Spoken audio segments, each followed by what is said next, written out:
Olá a todos! Vamos dar continuidade hoje aos nossos estudos sobre a estrutura organizacional, aprofundando os conhecimentos sobre departamentalização. Estou compartilhando com vocês a minha apresentação, que está disponível também no Moodle. Então, está entrando para vocês agora a apresentação. Vou colocar em tela inteira para ficar um pouco melhor, para todos enxergarem.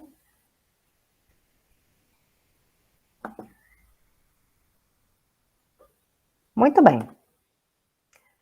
Então, para entender a departamentalização, a gente começa a conversar sobre a organização das funções da empresa em departamentos. O que é uma função? Uma função organizacional é uma família de atividades que vão contribuir para a missão daquela organização.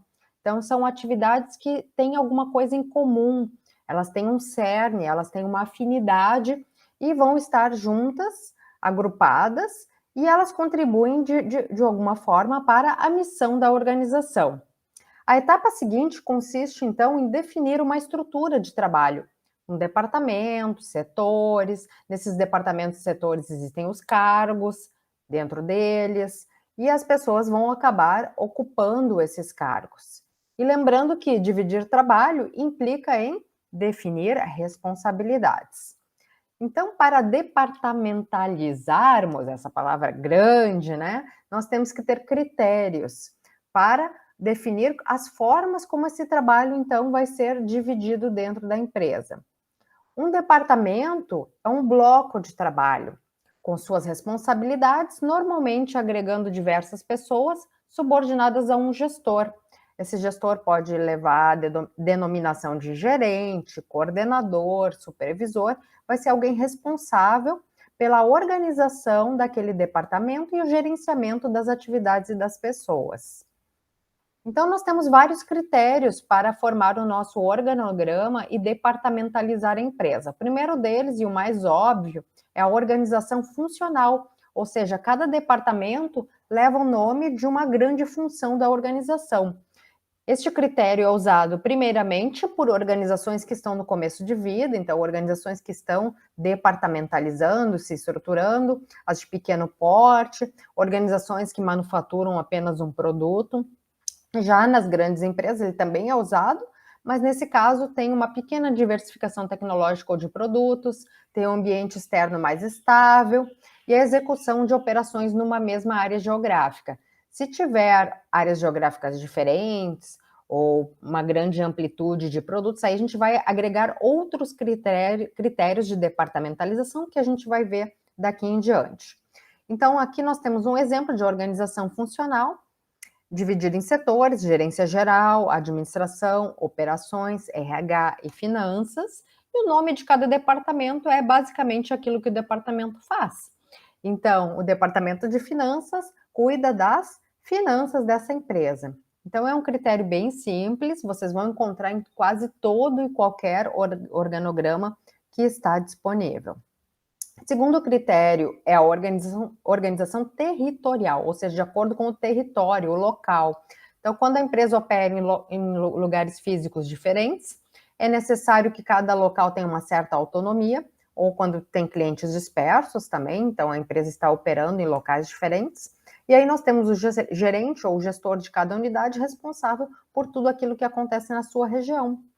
Então, aqui nós temos uma subdivisão da gerência geral em 3 filiais: Sul, Norte e Centro. As 3 filiais fazem a mesma coisa. O que difere entre elas? A localização delas.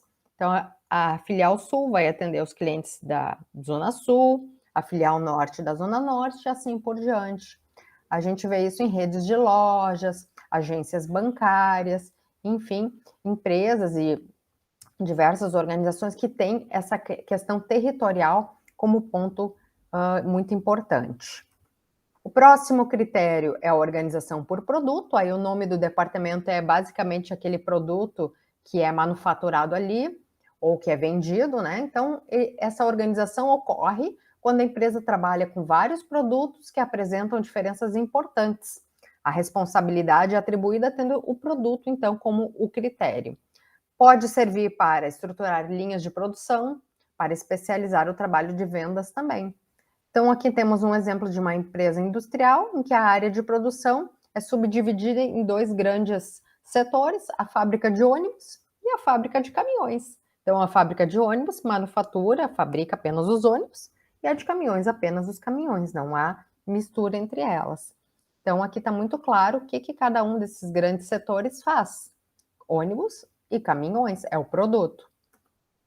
Temos também a organização por fases, aquela organização em que os departamentos com responsabilidade sobre cada estágio de produção do material até chegar ao produto final é utilizado então como critério. Então temos aqui como um exemplo numa área de produção 4 sub-áreas ou setores ou equipes de prensas, de montagem, de pintura e de acabamento. E aqui nós temos uma característica, né? A matéria-prima, o produto que vai sendo construído, ele vai passando por esses diferentes setores, por isso que nós chamamos de organização por fase. Cada fase do processo de produção constitui um setor, né, um departamento desta organização. Outro critério é a organização por cliente, ou seja, o nome do departamento é o nome do cliente, né, ou o tipo de cliente que aquele departamento atende. Então, aqui nós temos um exemplo de uma empresa que subdivide a área de vendas em 3 grandes setores: pequenas e médias empresas, grandes clientes e o governo. Então, cada departamento se especializa em clientes diferentes. Temos também a organização disciplinar, é uma organização em que o nome do setor é a disciplina que ele trabalha, ou seja, a área da educação do conhecimento, normalmente encontrada em faculdades, universidades e centros de pesquisa.